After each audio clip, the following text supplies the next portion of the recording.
Assalamualaikum warahmatullahi wabarakatuh. Shalom, Om Swastiastu, Namo Buddhaya, salam kebajikan, salam sejahtera untuk kita semua. Yang terhormat kepada Ibu Novi Permata Indah, selaku dosen pengampu mata kuliah analisis data bisnis, dan teman-teman dari kelas 2C yang saya banggakan. Perkenalkan, nama saya Putri Larasati Agustiningsih, sebagai moderator dalam presentasi kelompok 3 pada hari ini. Ada pepatah, tak kenal maka tak sayang, maka izinkanlah saya untuk memperkenalkan anggota kelompok 3. Yang pertama ada Hana Putriana Mulyati dengan nomor NPM tertera. Yang kedua ada Putra Abdi Darmawan dengan nomor NPM tertera. Yang ketiga ada saya sendiri, Putri Larasati Agustiningsih dengan nomor NPM tertera. Baik, langsung saja pada pemaparan presentasi. Pemateri pertama akan disampaikan oleh Putra. Kepada Putra dipersilahkan. Baik, terima kasih untuk Putri. Jadi di sini saya akan menyampaikan materi pertama. Nah, sebelumnya apa sih uji tanda itu? Jadi uji tanda adalah uji yang digunakan untuk melihat adanya perbedaan antara dua kondisi, yaitu sebelum dan sesudah perlakuan, tanpa melihat besarnya perbedaan yang terjadi. Misalnya ada kondisi A, kemudian kita beri perlakuan menjadi kondisi B. Nah, apakah dari perlakuan tersebut akan ada perbedaannya? Apakah akan menjadi lebih baik atau akan menjadi lebih buruk? Nah, kemudian bagaimana caranya? Maka kita akan membahasnya di bab ini. Nah, di sini ada langkah-langkah uji tanda. Jadi langkah-langkah dalam uji tanda tersebut ada 5. Yang pertama adalah merumuskan hipotesisnya. Kemudian yang kedua, menghitung statistik ujinya. Yang ketiga, menentukan wilayah kritis. Yang keempat, menentukan keputusan. Dan yang terakhir adalah menarik kesimpulan. Jadi kita langsung saja masuk ke yang pertama, yaitu hipotesis. Jadi hipotesis ini ada 2 ya. Yang pertama itu hipotesis 0, yang artinya tidak ada perbedaan antara kondisi A dan kondisi B. Kemudian selanjutnya ada hipotesis alternatif, yang artinya adanya perbedaan antara kondisi A dan kondisi B. Nah, jadi dalam hipotesis ini ada 2 cara. Cara yang pertama adalah satu arah. Nah, satu arah ini digunakan untuk mengetahui bahwa kondisi B lebih baik atau lebih buruk daripada kondisi A. Kemudian cara yang kedua adalah dengan 2 arah, yaitu untuk mengetahui bahwa kondisi B sama atau tidak ada perbedaan dengan kondisi A. Jadi ini untuk mengetahui apakah kondisi A dan kondisi B itu sama atau ada perbedaannya. Kemudian kita masuk yang kedua, yaitu menghitung statistik uji. Jadi yang pertama di sini ada tanda. Jadi kita harus memberi tanda positif apabila perubahan kondisi menjadi lebih baik. Kemudian tanda negatif apabila perubahan kondisi menjadi lebih buruk. Dan tanda 0 apabila tidak ada perubahan kondisi. Kemudian yang kedua adalah menghitung N dan X. N atau jumlah sampel tetap adalah N positif ditambah N negatif. Nah, apabila diperoleh sampel kecil, maka artinya menggunakan distribusi binomial. Dan apabila sampel besar, maka artinya menggunakan distribusi normal. Nah, selain itu kita juga harus menentukan X atau banyak sampel tanda kecil dan alpha atau tingkat signifikasinya. Jadi lanjut yang tadi, yang pertama di sini ada sampel kecil. Jadi dengan bantuan nilai N, X, dan alpha, maka kita bisa mencari nilai p-value dengan bantuan tabel binomial. Nah, contohnya itu adalah sebagai berikut. Nah, selanjutnya ada sampel besar. Jadi untuk menghitung sampel besarnya ini, yang pertama kita harus menghitung Z observasinya terlebih dahulu. Baru kemudian dengan nilai Z dan alpha yang sudah kita miliki, baru kita bisa mencari nilai p-value dengan menggunakan bantuan tabel distribusi normal. Nah, di sini ada rumus yang bisa digunakan dalam sampel besar sebagai berikut.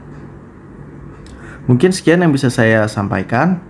Untuk materi selanjutnya akan disampaikan oleh rekan saya Putri. Untuk Putri dipersilahkan. Baik, saya Putri Larasati Agustiningsih.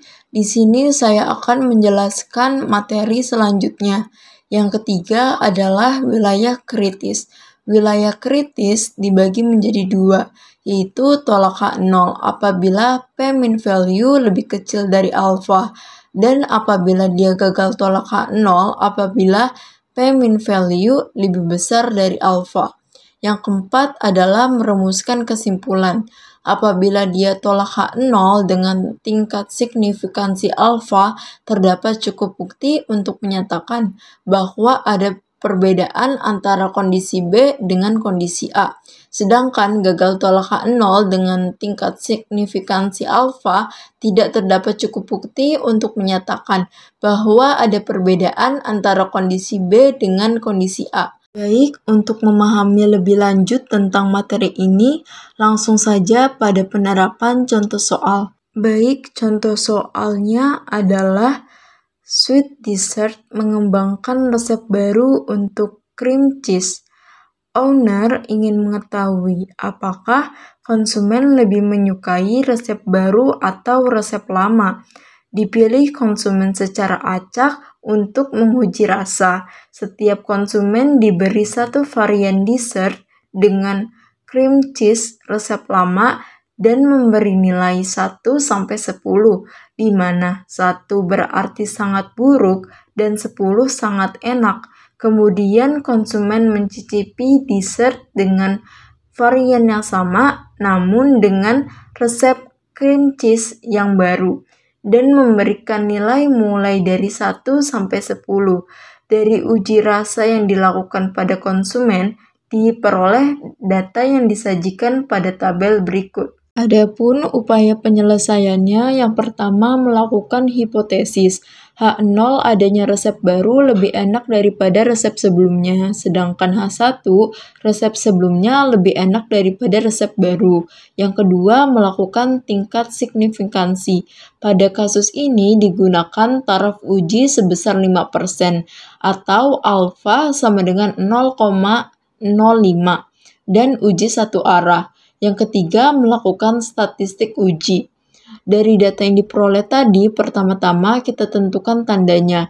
Misalnya, konsumen 1 memberikan skor untuk resep lama sebesar 3, untuk resep baru sebesar 9, berarti adanya perubahan yang lebih baik, maka kita beri tanda positif. Perhatikan data konsumen lainnya.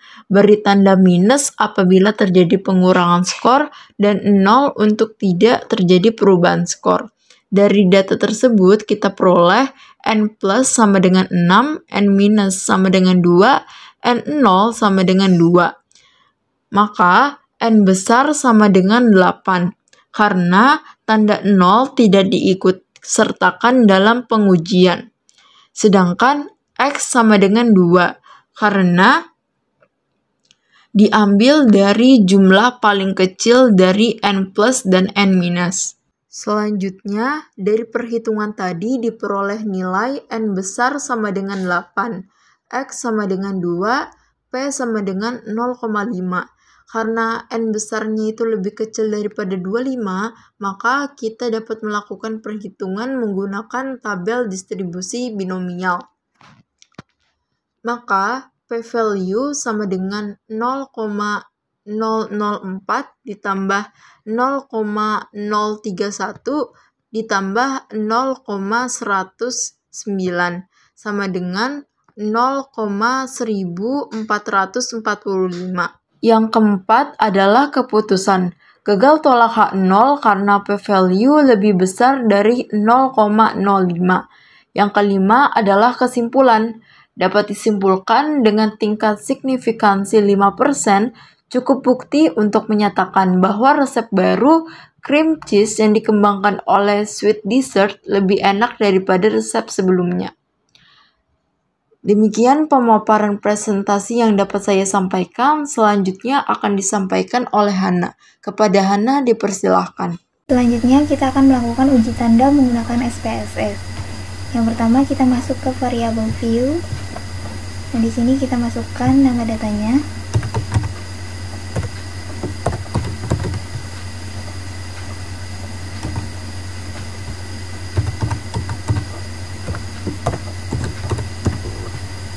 Kita buat desimalnya jadi 0. Pilih data ordinal. Selanjutnya masuk ke data view. Di sini kita masukkan data-data yang ada pada soal.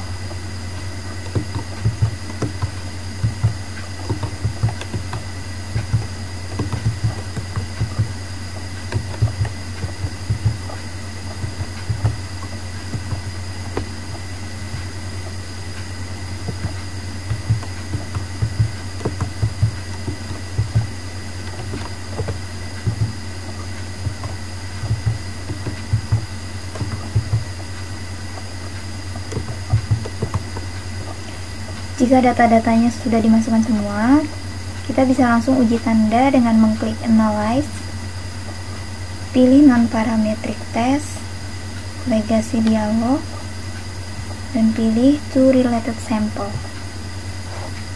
Masukkan variabelnya satu per satu.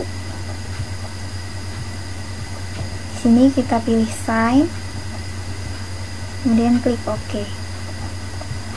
Nah, hasilnya akan langsung muncul. Pada tabel frekuensi ini dapat kita lihat bahwa N negatifnya ada 2, N positifnya ada 6, N nolnya atau seimbang ada 2. Di sini pada tabel tes statistik,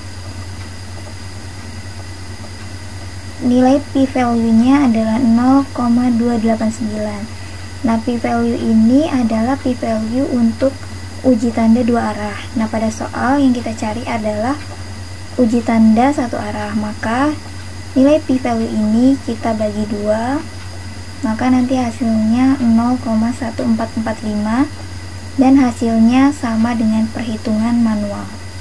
Baik, sekian pemaparan presentasi dari kelompok 3. Saya selaku moderator meminta maaf bila terjadi banyak kesalahan dan kekurangan dalam presentasi pada hari ini. Terima kasih kepada Ibu Novi Permata Indah atas kesempatan yang telah diberikan oleh kelompok 3. Saya moderator pamit undur diri. Wabillahi taufiq wal hidayah. Wassalamualaikum warahmatullahi wabarakatuh.